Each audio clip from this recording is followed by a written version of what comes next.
Kerala government, പ്രത്യേകിച്ച് ആഭ്യന്തര വകുപ്പ്, ആഭ്യന്തരമന്ത്രി ശ്രീ രമേശ് ചെന്നിത്തല വളരെ വലിയ ഒരു ഇനീഷ്യേറ്റീവിനാണ് ലീഡർഷിപ്പ് എടുത്തുകൊണ്ടിരിക്കുന്നത്. നമുക്കൊക്കെ അറിയാം, ഇന്നലെയൊക്കെയായി അന്താരാഷ്ട്ര തലത്തിൽ തന്നെ ഈ ദിനം ആചരിക്കുന്നുണ്ട്. ലഹരി മനുഷ്യൻ്റെ ഏറ്റവും വലിയ ഈ യുഗത്തിലെ ഒരു ദുരന്തമാണ്.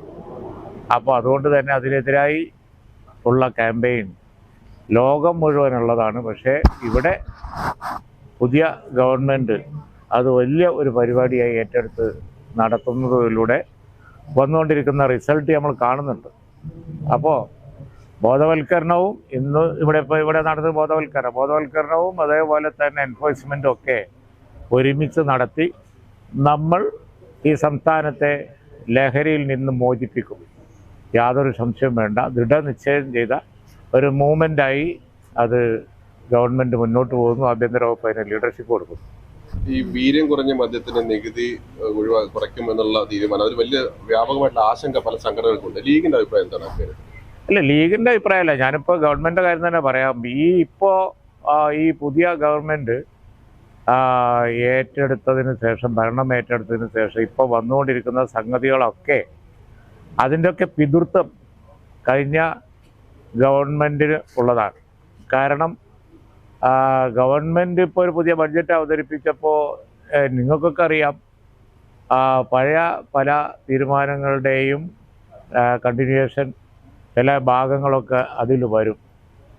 അപ്പോൾ അതുകൊണ്ട് തന്നെയാണ് അത്തരം കാര്യങ്ങളൊക്കെ ഇവിടെ വന്നുകൊണ്ടിരിക്കുന്നത്. ഇതിലൊക്കെ ഗവൺമെൻറ്റിൻ്റെ ഒരു സമീപനം, അതുപോലെ തന്നെ UDFിൻ്റെ, കോൺഗ്രസിൻ്റെ, ലീഗിൻ്റെ ഒക്കെ ഒരു നയം വളരെ വിശദമായി പഠിച്ചതിന് ശേഷം ഞങ്ങൾ ഇനി പറയും.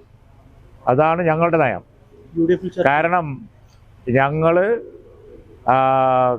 ഇപ്പോൾ കഴിഞ്ഞ 10 വർഷം ഭരിച്ച ഒരു ഗവൺമെൻറ്റിൻ്റെ ഒരു കണ്ടിന്യൂവേഷനാണ്. ഇപ്പോൾ ടാക്സിൻ്റെ ഫയൽ അതിവേഗം സഞ്ചരിച്ചു എന്നാണ് ഇവർ പറയുന്നത്. ബഹുദൂരം മാസങ്ങളോളം സഞ്ചരിച്ചാണ് ഈ ഞങ്ങൾ വന്നപ്പോൾ ഇവിടെ എത്തിയിരിക്കുന്നത്. അതിൻ്റെ സഞ്ചാരപാത നിങ്ങളെല്ലാവരും പുറകോട്ടൊന്ന് നോക്കണം. വളരെ ദൂരം സഞ്ചരിച്ചാണ് അത് എത്തിയിരിക്കുന്നത്.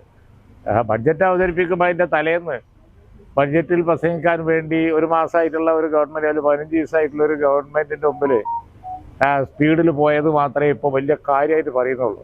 പക്ഷേ ആ ഫയലുകളൊക്കെ ബഹുദൂരം സഞ്ചരിച്ച് അനവധി കിലോമീറ്ററുകൾ താണ്ടി ഇവിടെ എത്തിയതാണ്.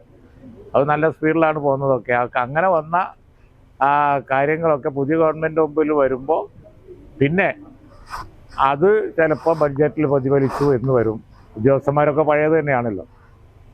IAS ഉദ്യോഗസ്ഥന്മാരൊക്കെ എല്ലാവരും പഴയത് തന്നെയാണ്. പക്ഷേ പുതിയ ഗവൺമെൻറ്റിന് ആ വക കാര്യങ്ങൾ, ഇപ്പോൾ ടാക്സ് ആയാലും ബാക്കി എന്തായാലും അതിൻ്റെ ഇംപ്ലിമെൻറ്റേഷൻ, അതാണ് മുഖ്യമന്ത്രി നിയമസഭയിൽ പറഞ്ഞത്. ഇനി എന്ത് ചെയ്യണമെന്ന് ഞങ്ങൾ ആലോചിച്ച് പറയും എന്ന് പറഞ്ഞു. തങ്ങൾ എഴുതിയ ലേഖനത്തിൽ തന്നെ പറയുന്നത് ബഡ്ജറ്റിൽ അത്ര നികുതി നിശ്ചയിച്ചത് ആശങ്ക സൃഷ്ടിക്കുന്നുണ്ട് എന്നുള്ളത്. അല്ലേ, നിങ്ങളിപ്പോൾ ഞാൻ ഈ പറഞ്ഞതിൻ്റെ ഒരു തുടർച്ച എന്നുള്ളവർക്ക് അതിനോട് പ്രസക്തമായ ചോദ്യങ്ങൾ ചോദിക്കുക. വളരെ ഔട്ട് ഓഫ് കോണ്ടെക്സ്റ്റിലുള്ള ചോദ്യങ്ങൾ ചോദിച്ച് ഡൈവേർട്ട് ചെയ്തിട്ട് കാര്യമില്ല.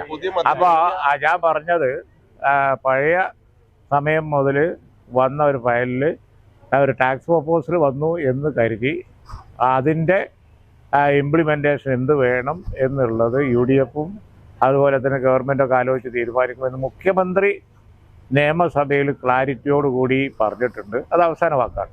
PM ശ്രീ